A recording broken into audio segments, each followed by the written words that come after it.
cobertura e debate acerca da agenda dos temas nacionais, dando espaço para o foco no interesse da população e de suas organizações. Estimular a reflexão da população e apresentar os aspectos cidadãos do Estado brasileiro.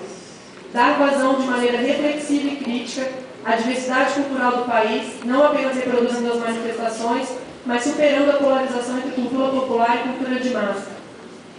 Satisfazer as necessidades lúdicas e simbólicas da população, privilegiando a riqueza das produções artísticas em detrimento da reprodução de padrões homogeneizados.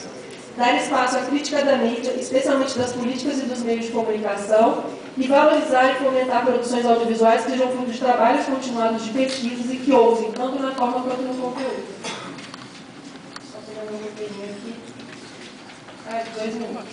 Por fim, queria falar que a gente vai ter pela frente agora a Conferência Nacional de Comunicação, que também é um espaço fundamental de discussão de todo o campo público, no qual a TV Brasil se insere, e, enfim, convidar, ou seja, nem estando presente nas reuniões, mas convidar para que a gente possa construir junto, enfim, avançar nesses desafios que a gente tem pela frente, também dentro da Conferência Nacional de Comunicação. E, por fim, queria entregar ao presidente e à presidente da empresa uma contribuição com o Intervozes, uma pesquisa que a gente fez sobre o sistema público de 14 países, e aí está com uma contribuição perene para o Conselho e com uma contribuição do Intervozes, que é uma das entidades e da sociedade que vem contribuindo para esse debate. Obrigada.